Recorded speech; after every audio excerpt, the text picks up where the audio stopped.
nice to be here again. We were just here at Christmas time. How many of you guys were here? Yeah. All right. Hey.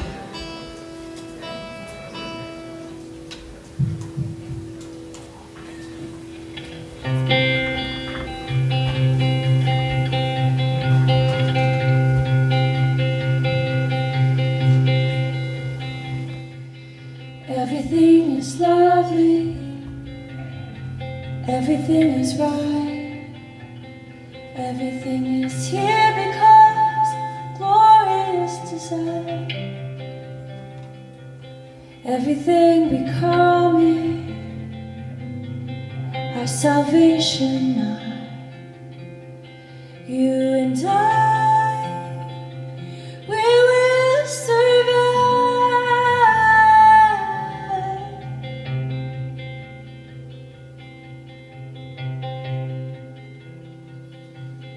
Everything is broken, everything is pain, everything is dark and pointless. What is there to say? Everything is empty, and everything will die. You and I.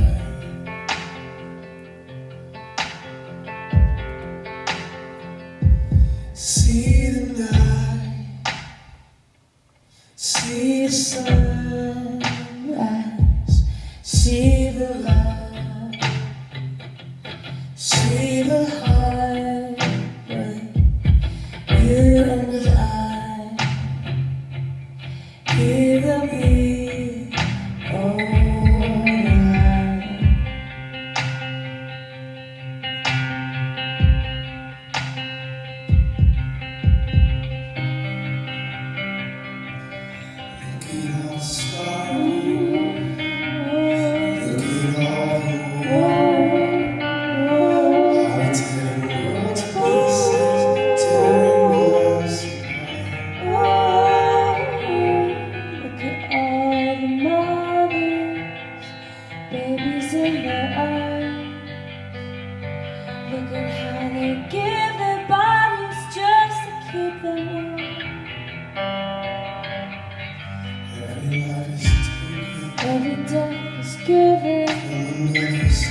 Nice to be back here in Iowa. You guys doing okay?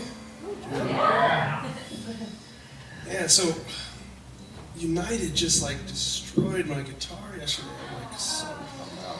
Look at this. No, it's like splitting in half. Splitting in It's half. splitting in half. Yeah. Not great for Bumming me out. guitarists, but in At half. least there's a video store down the street, though. Yeah.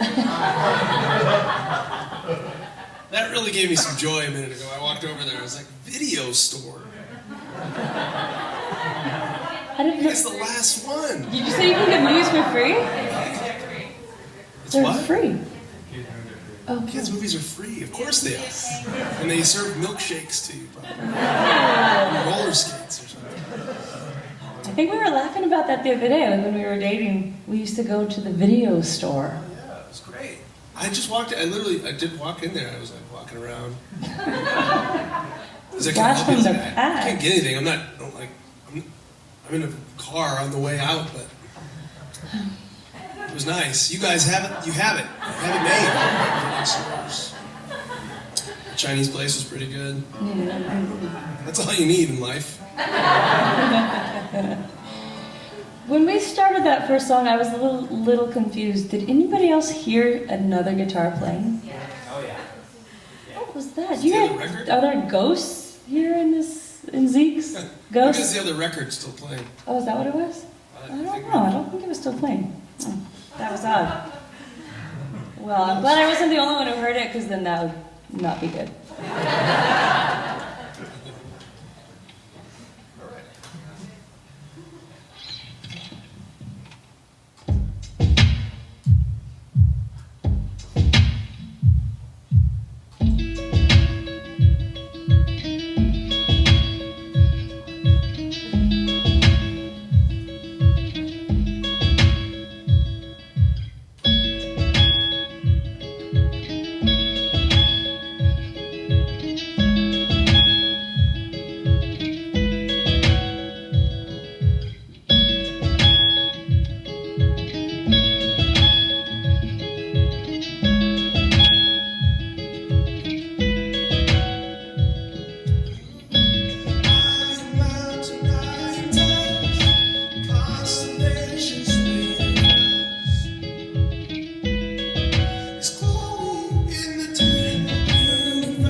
for those of you who were here at Christmas time, we took a few questions, we had some conversations, we had a good time. I mean, so if you have, does anyone have a question? Concern, comment? We could talk about the weather, we could talk about the construction equipment outside. Yeah. Yeah. It was so cold last time. Yeah. Yes. Oh, that's right. I didn't bring a coat last time. Not smart of me. Yeah, brought this one this time. Feeling better because of all the lights. Feels nice and warm. What's next? What's next? Well, I'm writing a book actually. Yeah, and it's probably gonna come out in about 10 years. So just hold on for 10 years. I'm writing a book. Michael's writing a book as well. So we'll have books soon. And he actually just released something today, which is funny. Today's your release date. And I didn't know about it until this afternoon. I think it was the record that was playing while we were singing. Yes, yeah. So he released something with a friend of his. It's called On Earth, a friend of ours. I should let you talk about it. Yeah, well, it's music for the podcast. Any liturgist listeners? Okay, more this time. Good. Welcome. Last time we were here, there weren't as many. Welcome. So yeah, we have this podcast and we score music for it, and we put together some of the instrumental music for it, and put it on a record, and it's available today. We actually do have it on a USB that's also with our One Wildlife trilogy and other stuff. We just threw a bunch of stuff on this USB. You can check that out if you want. But yeah, we're doing that. We're doing the liturgists. We're doing a little bit of touring this year. Busy with beautiful little girls. Yep. That's what we're doing. What are you doing? You're going to the video store and eating Chinese food. No, we're at your concert right now. Yeah, my book is about, I keep saying about the last 5 years of our life, but it's really more than that. It's really about this journey we've been on, and how right before we had our youngest daughter, I was on my own journey that I was calling the practice of sight, because I was in kind of a dark place in our shift of faith, and I decided I needed to dig myself out of that place. And so I feel like it was really interesting. Right at the time I was on this journey, asking God whatever I thought God was. I'm not seeing clearly, because beauty does exist in the world. There is light in the world. It was just really difficult, this transition from this tribe that we'd been in, this circle we'd been in. How do you live outside of that? When you've grown up in a frame of reference, and that thing kind of breaks, how do you function again? And so right as I started new practices, we had Lucy, and our daughter. For any of you who don't know, in 2014 we had a daughter born with Down syndrome and 2 heart defects, and threw us into crazy town, and also opened up this other side of life. And for me, I really felt I hate to say the answer to this question or this journey that I was on, but in a lot of ways it was, because right when we felt like we were being pushed out of this tribe that we've been in, have a little girl who is immediately labeled and pushed to the side from her fellow human beings, and so I'm seeing it, both of these stories really coincided with each other.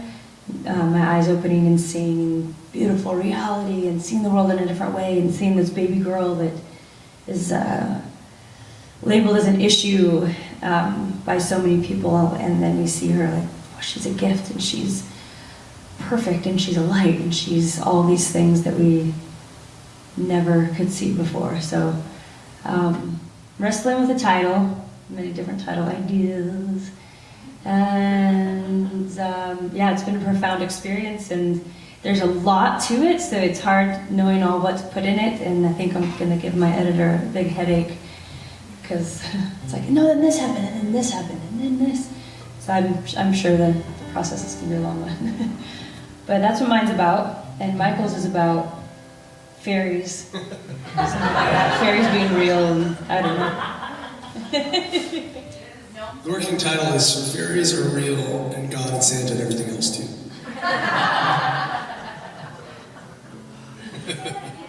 Which, Yeah, you had effects on your vocals. I don't think they could understand what you're saying. oh, I had my verb on, sorry. I said fairies are real and God and everything else too. It's about imagination and seeing, making the world with what you see. All right, let's sing about Lou. All right.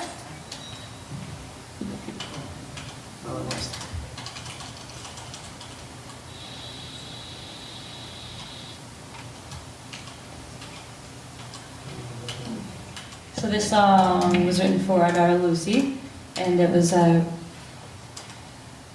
written a song for her right after she was born that will probably be released, like the book that I'm writing. But then this song, Michael actually started this song soon after she was born, and then we ended up finishing it together. Your eyes, they open, words were spoken, tears came tumbling down. Your heart was broken, the words were spoken, the tears came tumbling down, and the blind gained sight as we met our light. All the joy and light, the gift of life.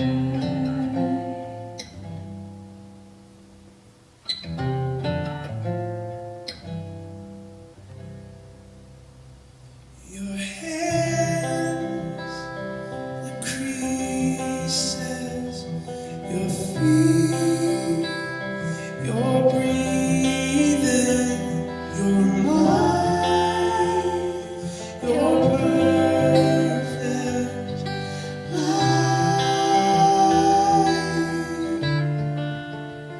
and the blind gain sight as we met our light. All the joy and fight, the gift of life. And I can't take my eyes off of you, oh my love. I can't take my eyes off of you.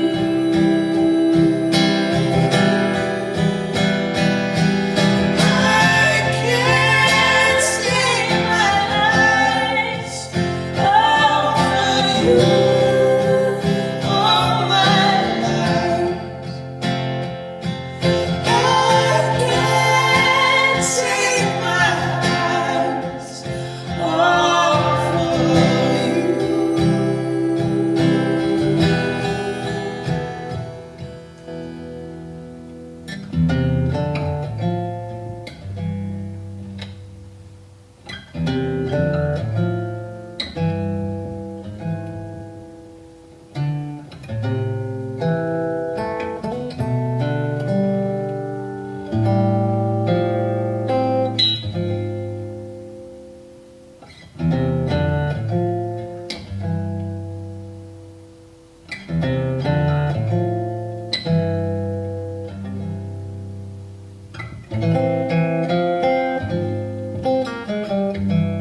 as we met our life, all the joy and life, the gift of life.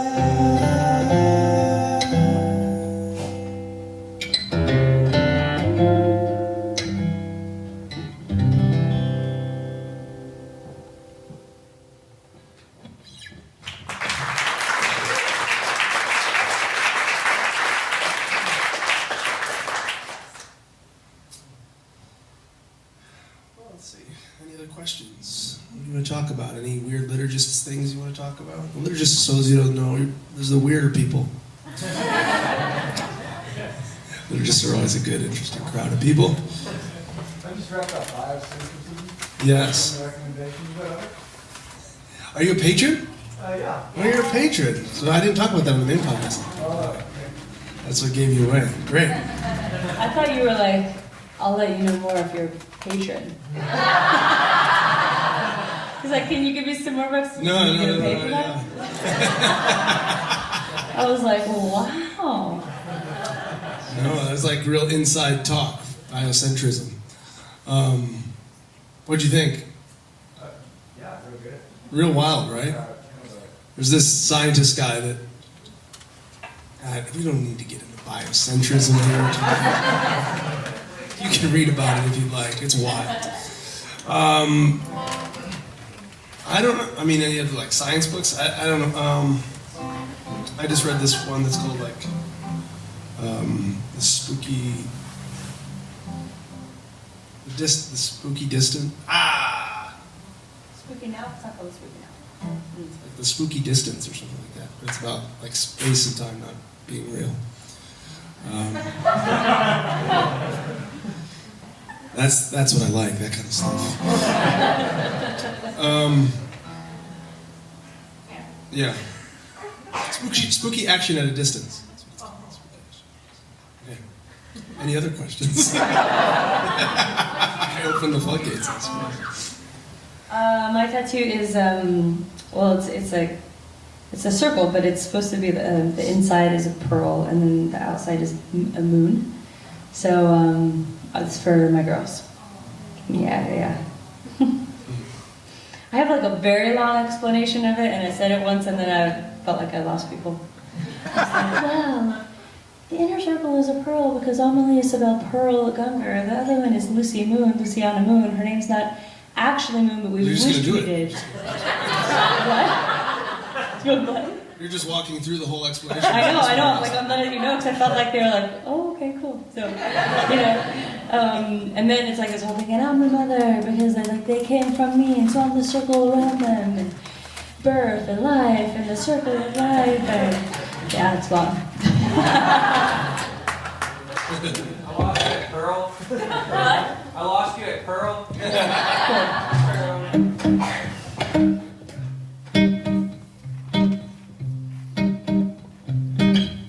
When I was born, you were my breath. You were my skin against your breast. You were my food, you were my life. You were my morning and my night. It's always only ever been. It's always only ever been. You. And then I met you on the wall. You were 17 inches tall. Plain a smile across your face. Pray for heaven, pray for grace. Gave my life when I was 10. Prayed in tongues, was born again. Oh, sweet love, it's always ever been you.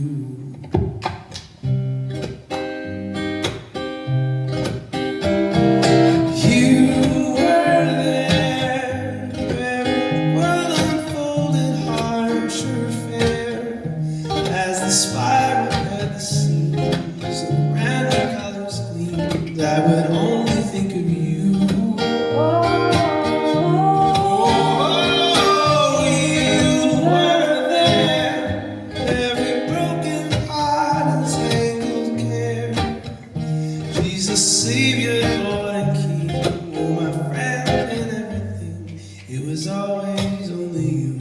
I saw the writing on the wall. You were a man, and that was all. There was no God in heaven above. There was no perfect saving love. It's always only ever me. It was always only me.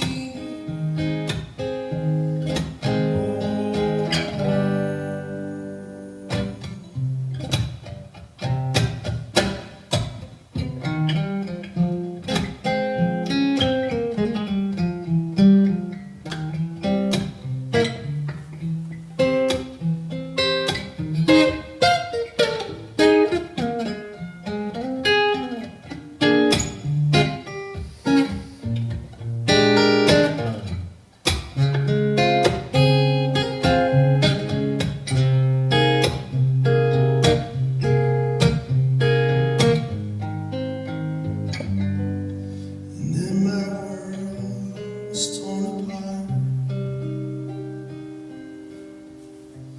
I felt a heart, and all the universe was one, just like a Father, Spirit, Son. My heart is open once again. A distant love, a forlorn friend. Maybe it's always ever been you.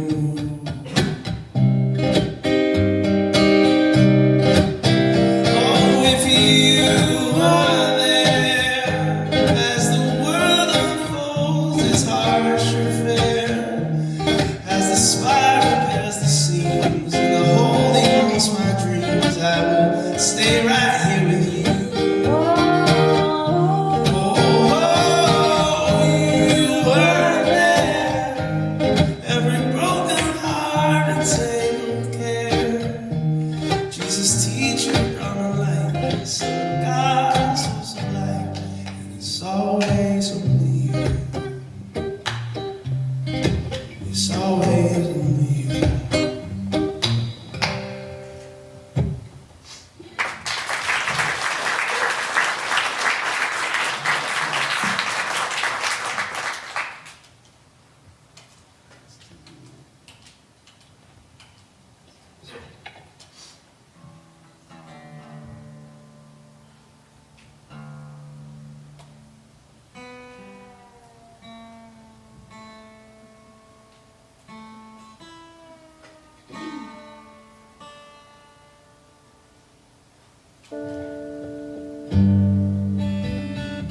Not good enough.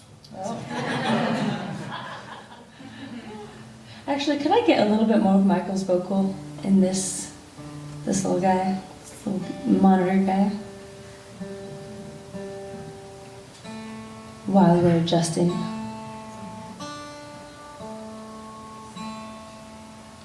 It's because your guitar has a massive crack down the I think it is, middle? actually. Oh man, it makes It's me a so shame. sad.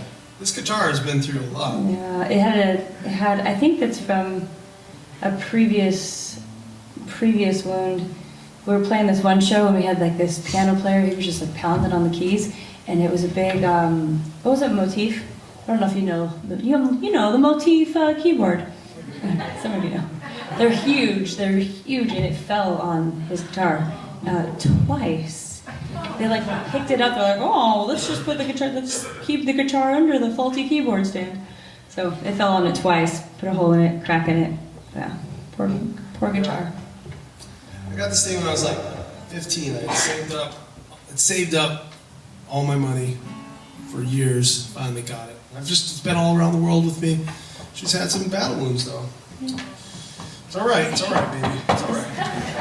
His mom had a dream once that she woke up one morning, she comes down, she goes, are you guys okay? I had a dream that Lisa was mad at you because she thought the music was like more important than her. Is when we were dating.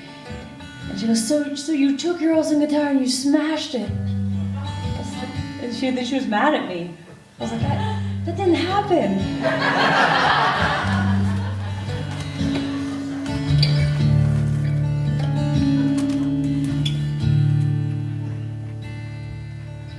Oh, how I love you, gentlest of ways, who ripens us as we wrestle with you. On the day that you made us, you created yourself, and we grew sturdy in your sunlight.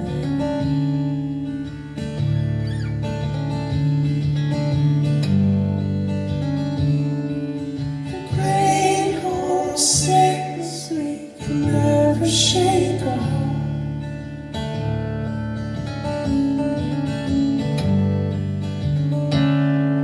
The forest that always surrounded us.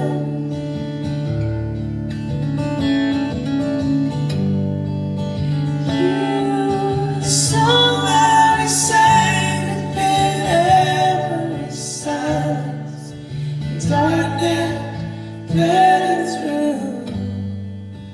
I love you.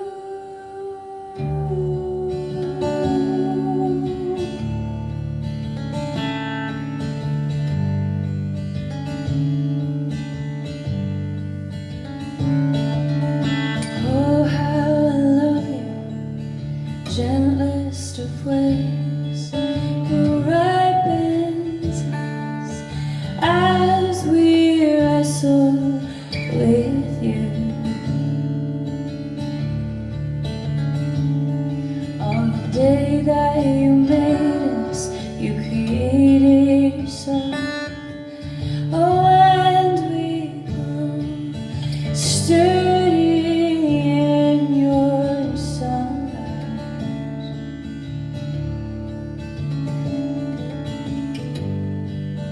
Oh, the great homesickness we can never shake off.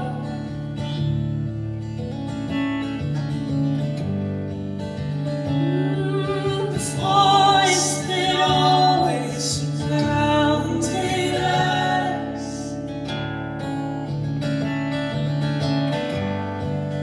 You, the song that we sang within every silence, darkness burning through. I love you.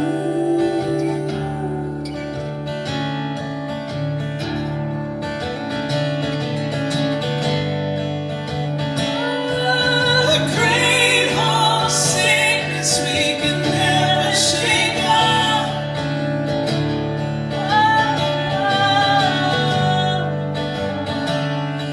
The forest that always surrounded us.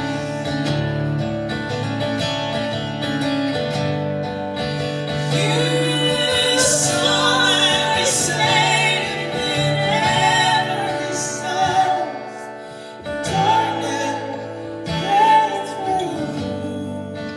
I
Any other questions? Yes, I have a question. All right, wonderful. If I were to start listening to the liturgy, Yeah. should I just dive in or should I go back to the archives?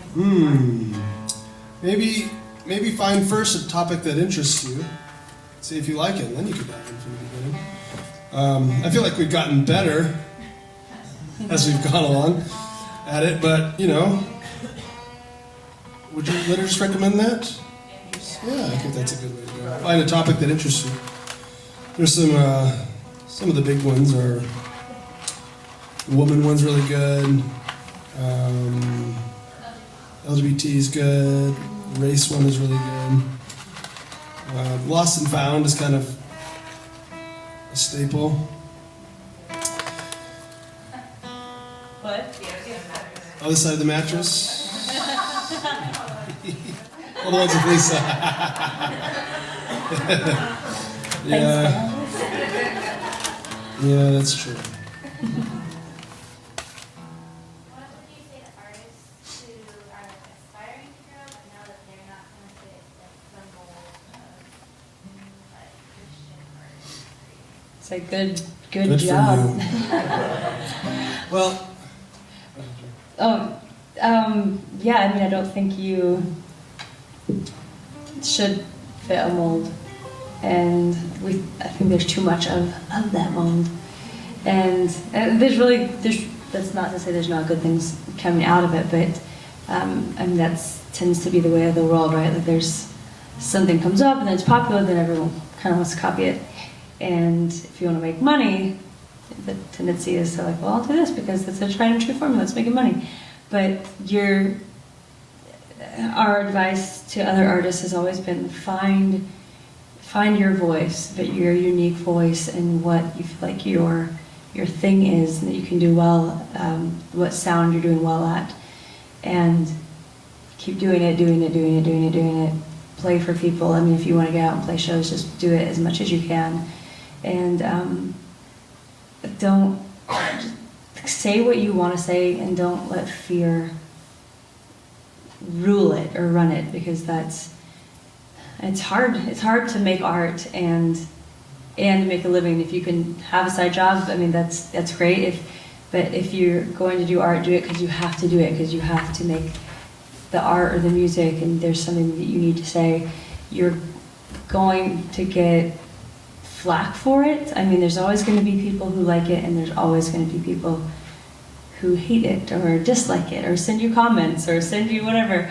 And you have to know why you're doing what you're doing, and say something in that art. Because we get comments a lot of like, why do you have to be so political, or why do you have to say what you believe in your art? Because it's art. But there's this tendency, right, for everyone, like we want it to be watered down so it reaches the masses. And if it is watered down, it will reach the masses. And that if you feel like you're supposed to write love songs and sad, that's fine. There's nothing wrong with that. But write what you feel is in your heart that you have to say. Yeah, and there's an interesting thing about the current music industry and just artistic world, I mean, just culture, the way culture is with media and art, that there's not really a mainstream anymore. There's not like everybody is watching the same exact show. And that, like it used to be, everybody saw the finale of this big series or whatever on NBC. You know, everybody was watching the same thing. Everybody got this record and everybody was talking about it. Now, like, it'd be hard to find a TV show that we're all watching the same show, right? But you probably have a few that you're like a cult follower of. And that's kind of how the world is becoming, with everybody being able to make stuff with technology progressing to where anybody can become a published author. Just putting it, anybody can become a photographer by starting an Instagram account. Anybody can be a musician, just use GarageBand on your computer and make a record and put it up on Spotify. So there's just so much there now, and you can so it's it makes it difficult to make a living at it, but if you can, what's possible good of it is that you can be who you are. And if you can find a small crew that likes that, it seems to me that that's kind of the way of the future, that it's more like you find you are exactly who you are, and if you love it, if you're passionate about the music or whatever you're making, somebody else will be, you know? If you're making it and it's true to who you are, and you're pleased with it and you're proud of it, and it's satisfying to your heart, it's probably going to do that in somebody else's heart too. So then it's a matter of like finding those people. So it's just a different thing. I mean, even like with Gungor and the Liturgists, it's very strange. People don't know where to put us, and I don't know where to put us, because we don't fit into any ready-made category of Christian music, or it's like we're too not Christian for Christian music, we're too spiritual for like pop music, we're too we're too something for everybody. But there's a group of people who are like, yeah, I'm a weirdo too. And that's like the Liturgists, is that we have these fringe things. That's one of the cool things about technology and where we're at as a society. There's of course a lot of drawbacks to it, and dangers to how our society is progressing in those ways, but that is a benefit. Another question? Can you just talk about like creating a culture where it's okay to doubt? Yeah. Like, how to exist in that? Yeah, so doubt. we make these tribes, right, in our society. It's how we survive. It's how we cooperate. Consciousness evolves to a level where it's not. I survive easier by joining along with some other people, and we can cooperate and make stuff happen. And so that's a successful thing to a point. But then you have this tribe, and you have this tribe, and then we're fighting over this. I want these resources. I need these resources for my people. These people need these. So the tribes start clashing. And where we're at as a society, you still have this sort of tribal thing that we're all built on, where we feel like part of a group. And what's interesting is where we've come through modernity and everything, part of what makes groups now is the thought that holds them together. So we are a group because we believe this sort of thing. And so when you start doubting that, it's like you're doubting the group. You know, you're starting to push against the walls of what makes them a group. And so a lot of people are very terrified and threatened when you start asking the wrong questions. Of course, to grow and to continue to evolve and let your mind and your heart open wider, to become not just a violent, tribalistic, closed-minded person, you have to ask those questions. So it's tough. I mean, I wish there was an easy answer to like, how do you create a culture that doesn't allow for doubt?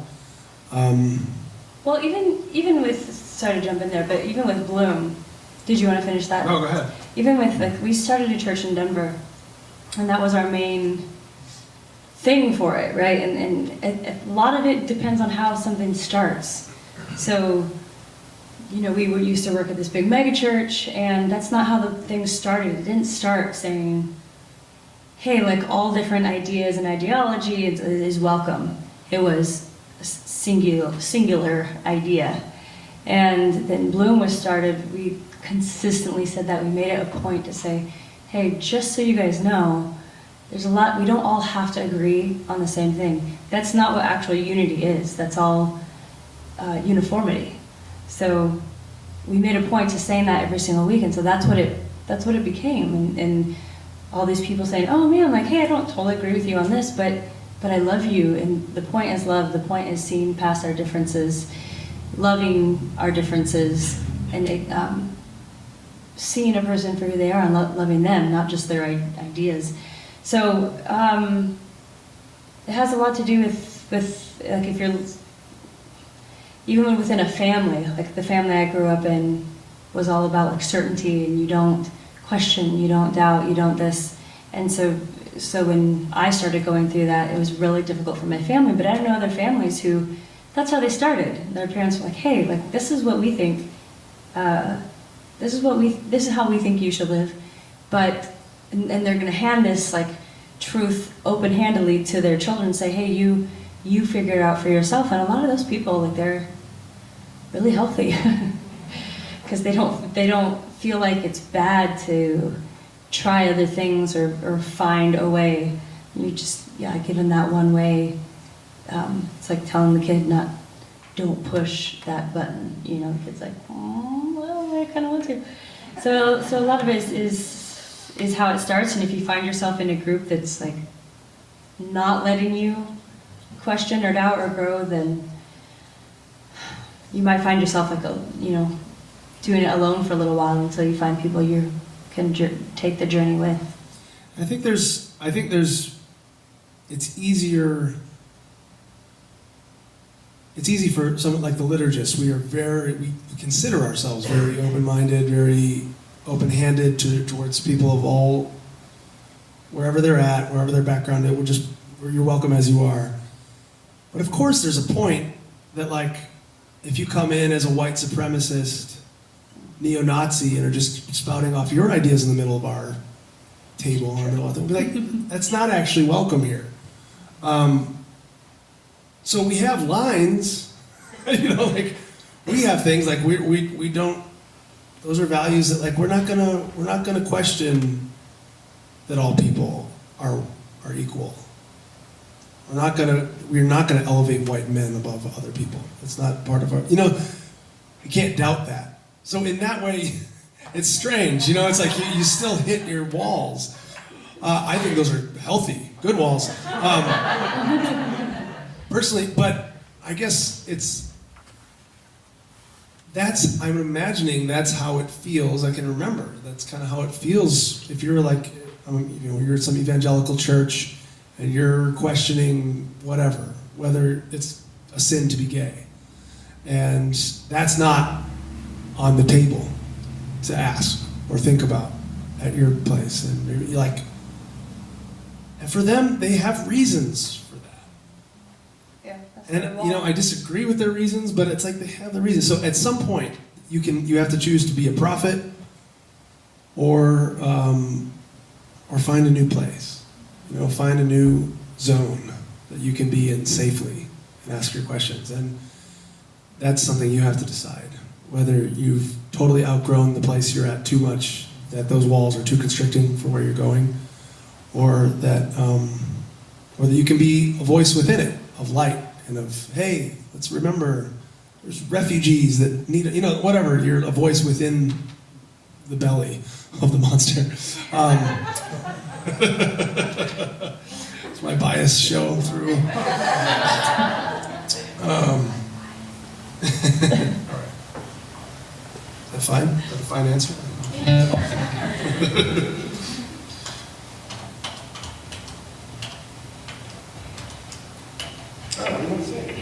Oh, I don't know.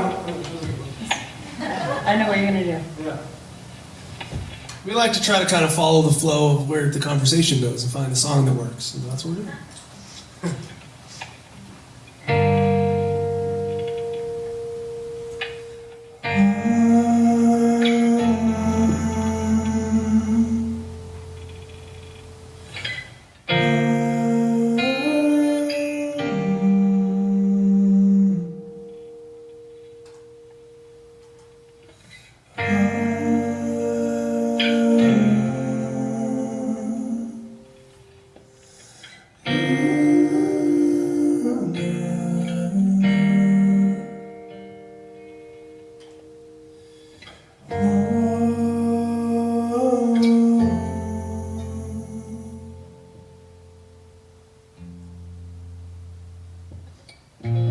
I've been wandering through this world, looking for. That's why it wasn't working. Sorry. Oh. It had me in the wrong key. I had the wrong song. Oh, okay. I wonder what was happening with all the pedal pushing. My apologies. That didn't sound right there in harmony. All right.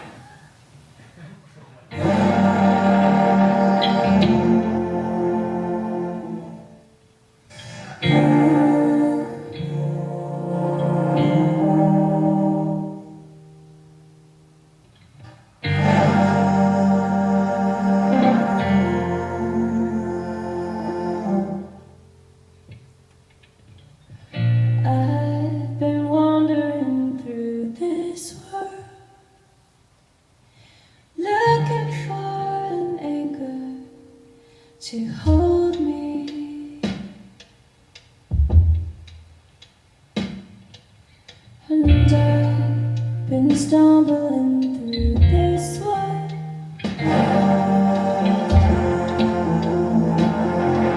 I'm searching for the thread that might free me.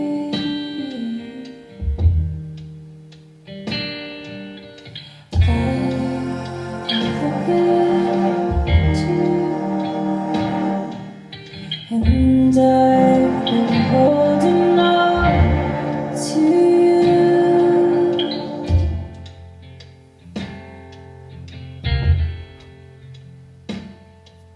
Oh, I've been wandering through this world, yeah, looking for an anchor to hold me,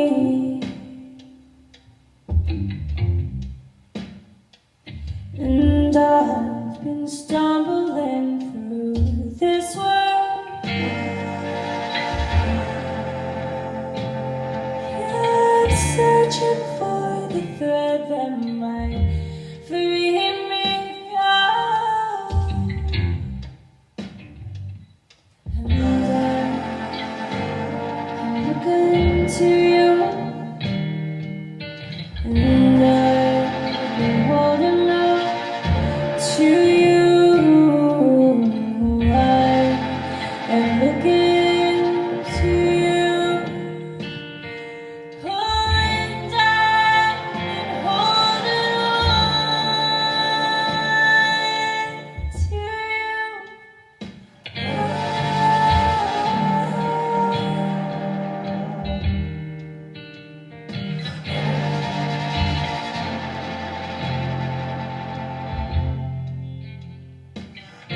Oh, I've been wandering through this world, and I'm looking for the love that might free me.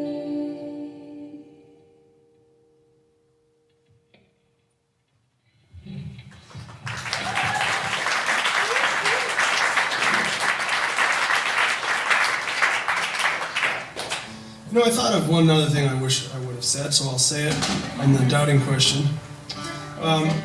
Because because there are limits to every group doesn't mean that you can't try to expand the group that you are in. You can grow. You can have your group be a place that does value at least non-violent questions, and non-violent assumptions. The people that are coming from different backgrounds and asking different questions, where there's no questions off limits, as long as it's not directly hurting somebody else. And that's kind of where we land with the liturgists.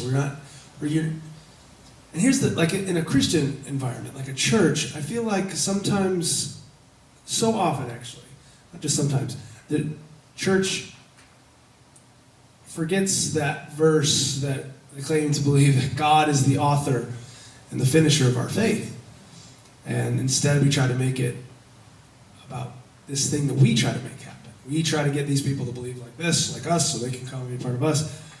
Salvation is the Lord's, is the whole thing, right? I mean, it's like, this is not up to where did you decide where you'd be born and who your parents would be and what your circumstances would be. So I think trusting, even within a Christian context, trusting God with the stories of the people that are among us, and not trying to force people into something. And that's going to be, as I think about as being a dad, and what it's going to be like when Amelie and Lucy start being who they are, not just what we tell them they are, or whatever. And there is a little bit of that happening now. But there's a letting go that has to happen. That has to be like, I can't control other people. I can't even control myself. You know, I can't change my basic assumptions, really. It's what I've experienced. I assume that gravity's still happening right now. I can't decide otherwise. So I guess trust, open-handedness, and not trying to get people to be something other than they are. You know, in my story, which I sang a bit about in that song "You," I went through a deconstruction of faith that happened in 2012. The end of it happened in 2012, and couldn't believe anything anymore. And as I look back at that, even though I've moved since then, I've come back to a lot of the language. It's a different thing now. My practice, I'm actually healthier than I've ever been spiritually now. But I don't feel like that was a blip, an unnecessary that was part of it. I don't regret that. That was part of getting to where I am now. Sometimes things need to be torn down before you can build.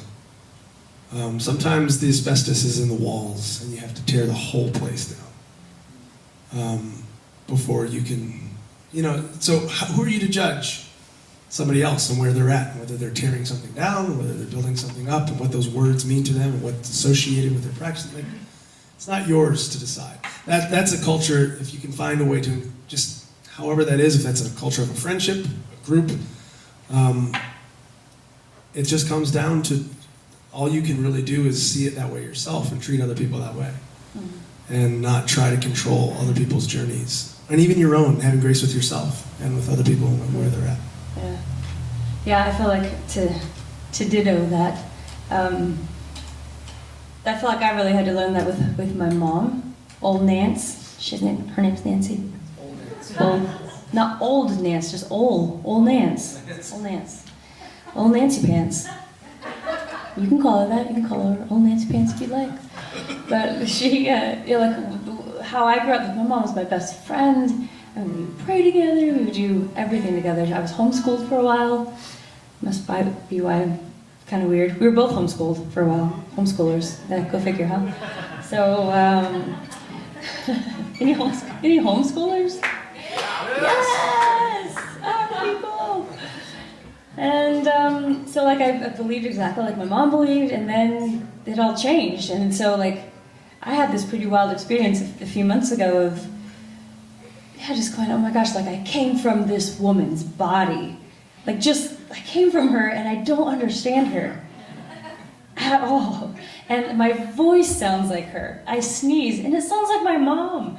Like, my hands look like my mom's hands. They a little bit like zombie hands, as my child once pointed out, which is not kind of rude.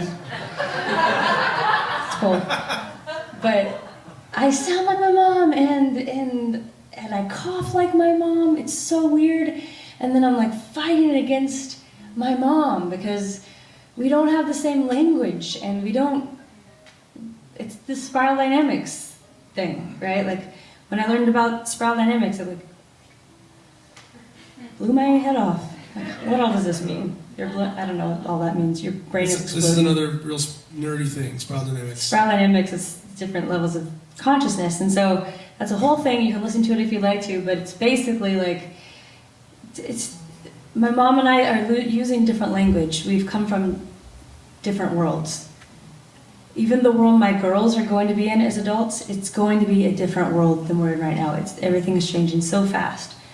And I can't look at my mom and expect her to think like I think, because we haven't gone through the same things. So just like I'm looking at her saying, I need you to respect me and love me for where I'm at, like she needs that as well. Like it is definitely a two-way street. And I think when you're the one doubting and kind of coming out of this space, it's easy to become the judge, looking back where you've come from and judge it. So I kind of want you to tell them the hand model story. oh man. All right, it's cool. I have no pride, guys. I mean, I'm sure I do a little bit, but it's cool. Like Sorry, so. if you want to tell it. You made fun of your hands. I know, yeah. So there's like a thing about my hands. All right, guys, it's a thing I had to let go of.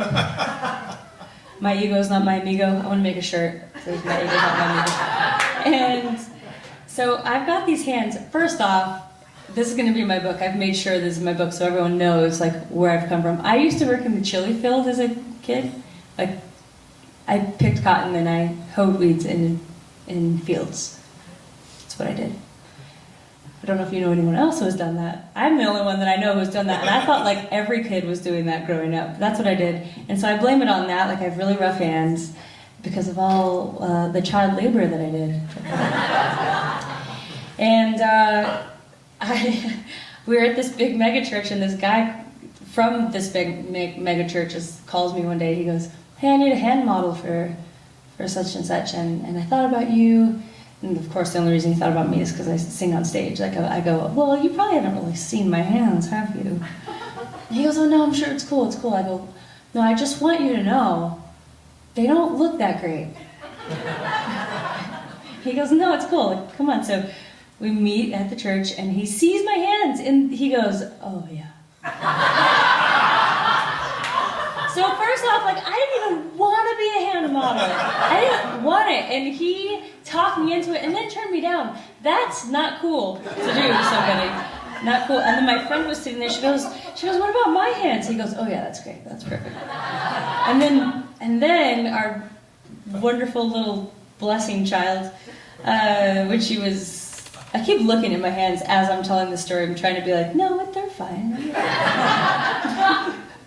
fine.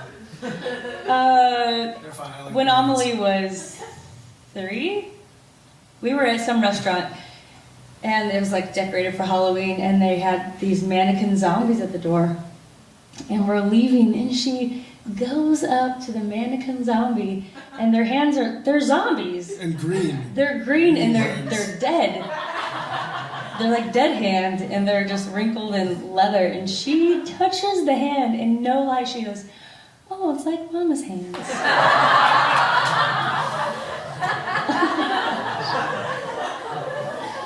So I have a hand complex. Oh, man. we tried to do this video once where I was playing the guitar and wrote this song on the guitar. This was like story after story bad about myself.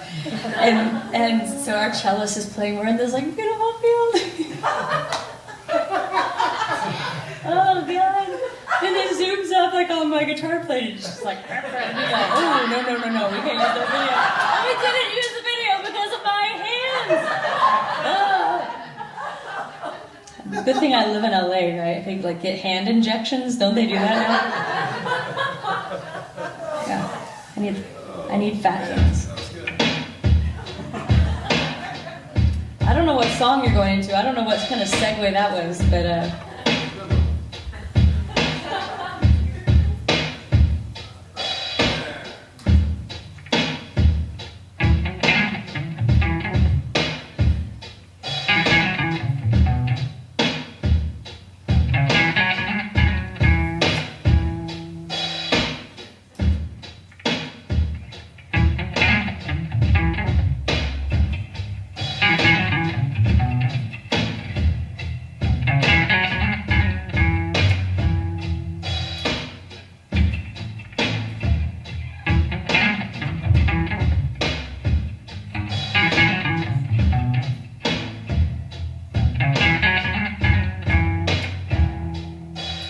There's a world at war, and suffering, silent casualties.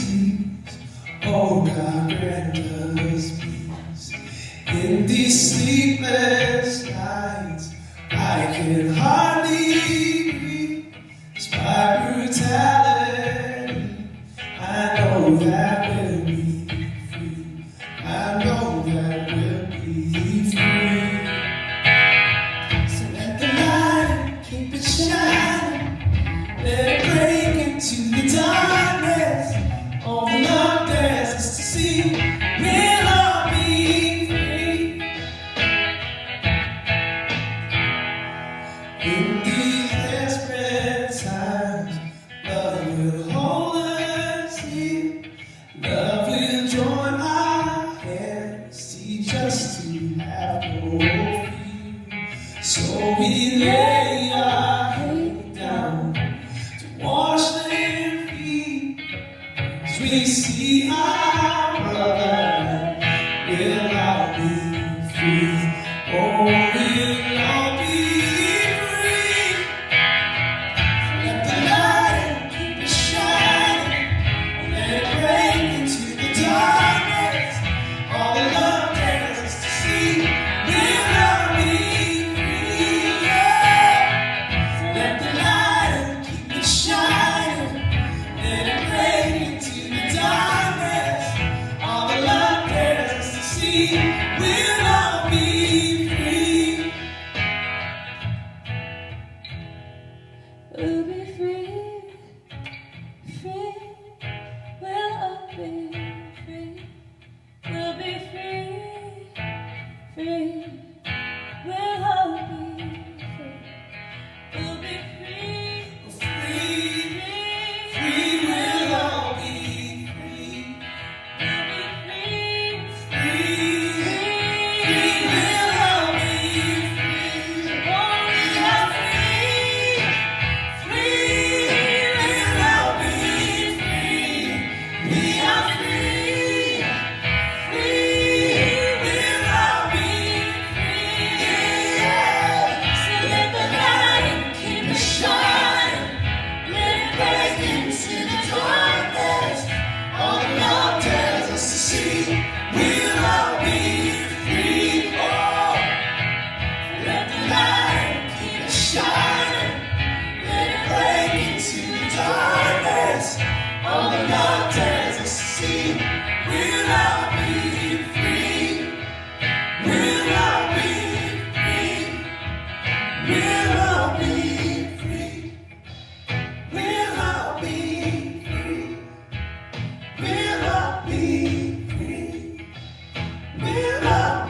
You all right for one more? Maybe a couple more questions, and we'll do one last song. You talked about giving your children, or talking with your children openly about different truths. How do you, for your little girls, how do you teach them some of the things that are, I guess, most important to be formed in them in relation to spirituality, while also creating the space for them to experience their own journey? Their own what? Journey. Their own journey. Yeah. Yeah, I mean, that was a discussion for us, like what is the thing we believe in? Yeah. Yeah, but I remember I was talking about, what can we actually say? And, I mean, love is the certainty for us. I think sometimes we can miss it a lot when we try to hand our kids all these ideas of like what the rules are, and sometimes we're not actually teaching them how to be a good human being. And so we talk about the story of Jesus as this sacrificial love, this profound story of love giving itself for us, but it becomes a lot about shame and fear and you better do this or else God's watching you and it's a sin and you're going to go to hell and burn. You know, we don't tell our girls those things. We don't believe that. But love, like the story of Jesus, is a story of profound love, and we can talk about that in a very real way with everything that's going on in our world, with refugees being cast out, and with her being on the playground and how she treats the bully who's mean to her. How do you have peace and love in your heart for someone and not let them beat you up, but you're not violent, you don't react in violence? Those are the kinds of things we talk about with our girls. Like, where are you at in your own heart? And the center of who you are, are you wanting to be mean toward that kid and you're just really, really, really trying not to, or is love actually flowing from your heart? Because I remember as a kid just not doing things just because I knew it was right and wrong, not because love was actually flowing from my heart to that other person. So yeah, I mean, what would you want to add to that? Well, it's also navigating the sort of place that they're at. So we were always trying to never make God the dude in the sky with the beard and the robe.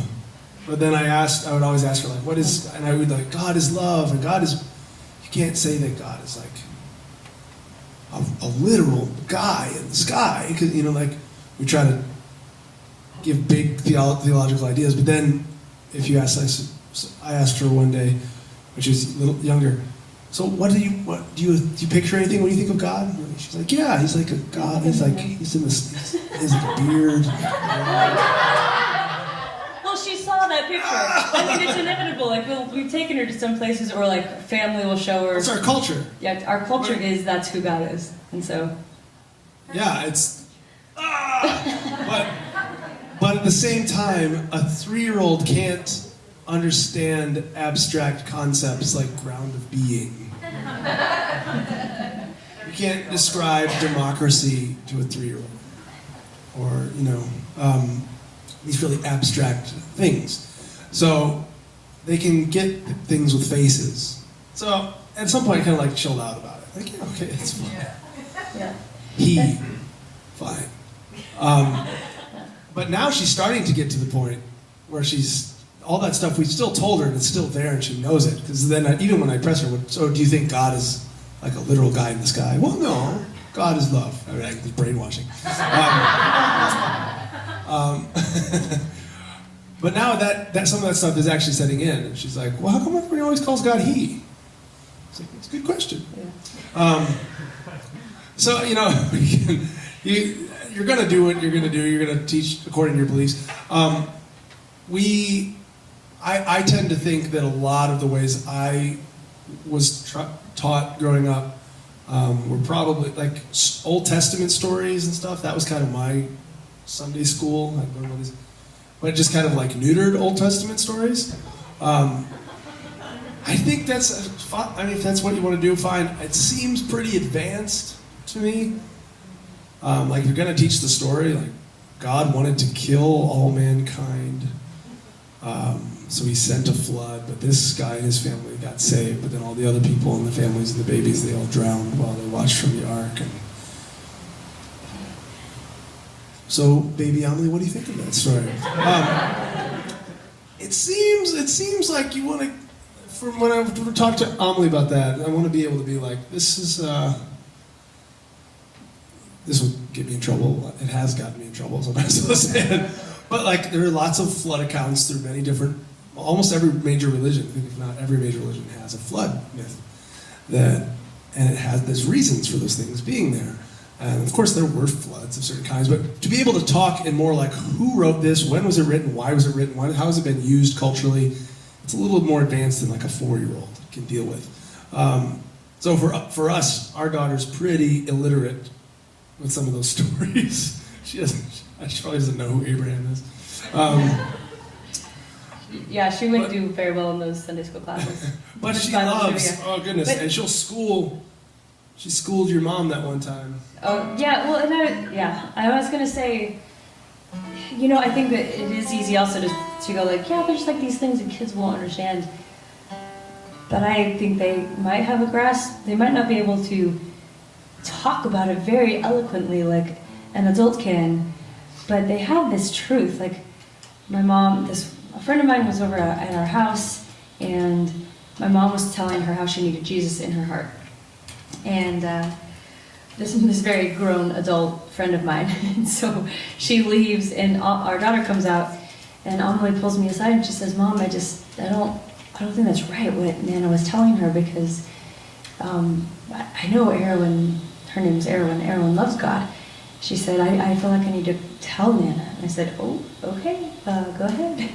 So she says, "Hey, Nana, like I need to talk to you about something, and I don't think that you can be born of God. You're born out of God, and then God separates himself from you. So then you have to invite him back into your heart. He's just always there." I was like, oh, dang. And my mom was just like, well, we agree to disagree, you know.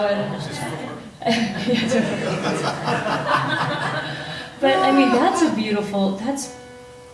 I think that's how it is. I mean, I think there are ways we can turn away from goodness and love, and we can turn our hearts away. But that's scripture. Where can I go from your presence?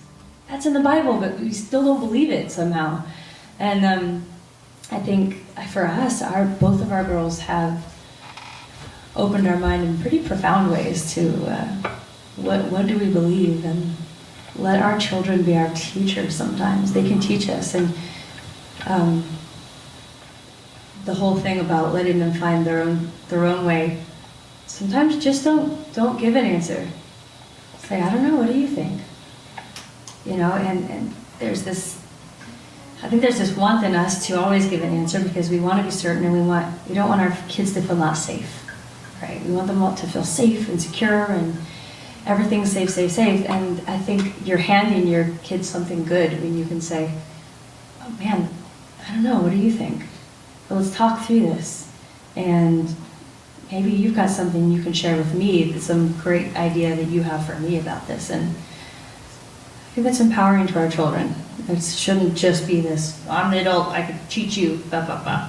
You know, they're a part of the story. They've come from God sooner than we have. So they were with God. Amelie's little preschool teacher would always say that. She's like, all of you little kids, you were with God. I'm much older than you, so I was with God a lot longer ago, a long time ago. And so you were my teacher. And the kids were just like, whoa, yeah. And you could see a difference in these kids, how they think about things and talk about things and engage with adults, because they're not treated as just a little something to follow all the rules. It should be said that we have no idea what we're talking about, because our daughter's not even grown up yet. So take all of that as people that don't know what they're talking about. Maybe one last question. We'll do one more song. Can you guys tell us about your creative process and working together? Yeah. We kiss. And then I interpret it as a chord. Like, how does this chord feel?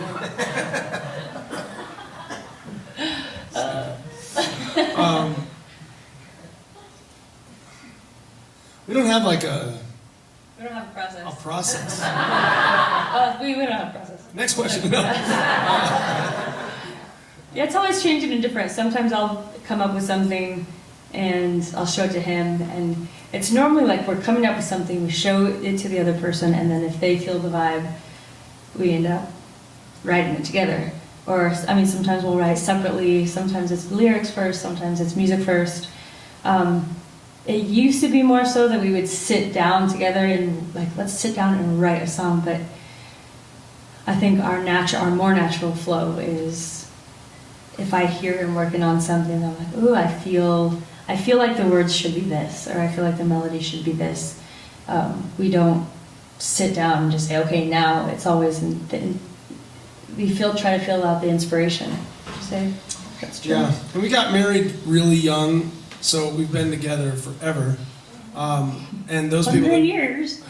You can tell by my hands. Well, those of you who have been married a long time, you know, like you get to a point where you can just kind of know what you're gonna finish their sentence for them. And that happens musically for us, and it's like weird. sometimes it's weird and embarrassing. Yeah. Um, Sometimes we're walking through the house and we'll start singing the same thing right at the same time, or like, I mean, it happens all the time where he'll be doing a beat and then I'll finish the beat and always like the exact same same thing. It's really weird. Like, it's not how you would think it would end, and we're both just like, oh God, you make me sick. You just kind of get on a wavelength together. So that happens creatively. We recently had a friend of ours, Propaganda, this hip hop artist, into our studio. We did a song with him. We produced this thing, and he was watching the two of us work together. It was just like, because we just kept like, it was like a lot of it was nonverbal. Okay, yeah, verse, and I'm just. I'm like, no, go back. He's like, yeah, I know. I'm like, okay, now we're gonna. Okay. Yeah, I know. Got it, done. All right, what's the next prop? He's like, what just happened? It's like, I don't know. What just happened? How did you guys do that? So we have a lot of nonverbal understanding of each other from being married so long. It didn't start that way. Mm-mm. It started with trying to write songs together, and then it was awful. I would hurt her feelings because I'm not the most gracious. Well, like, and I would also. That could be better is a better way than like, nah. Yeah. Yeah, he was mean, and I'd cry. But I would also try to write, like, I started writing music. I wasn't writing the worship songs, and so when I met him, there was like the rise of all the worship music, and I felt like there wasn't a place for any of the stuff I was writing, and in order to write music, I had to write this certain way, right? Like, I went through all of that. And so it was really funny. I mean, thinking back on some of the songs I wrote, I was like, okay, how do they write worship songs? I lift my hands, oh, I lift my hands, I don't know. I mean, that's like pretty, it was bad. And so yeah, of course, he was like, oh, that's so good. But he was actually the one who was like, that's not you. Why are you trying to write these songs that's not how you write. Just write what you feel in your heart, you know. And so that's what I did.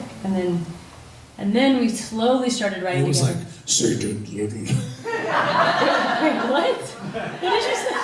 I tried to do like a medley, kind of like Satan. That was what was in your heart. The joke didn't come across well. I love you, Lord. That was my vein, guys. So we would start writing together, and then it became a fight of, I was like, no, this is like a regular song. He's like, no, this is a worship song. It's like, no, it's not. And then I think that's eventually how we got into the vein we're in. Marriage. All right. Well, it's been a pleasure. Thank you guys for coming out. We'll do this one last song, and the green room's back there, so it'll be weird if we try to do any sort of. We'll know if you want an encore. So this is our encore. We're assuming you want us to have an encore. Would you like to have an encore? Oh, thanks, guys. Thanks. That's such a weird cultural custom. We're just gonna bypass it. All right. What's the song we just played? Yeah, we just did that. We're playing a song again that we just did.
Woo.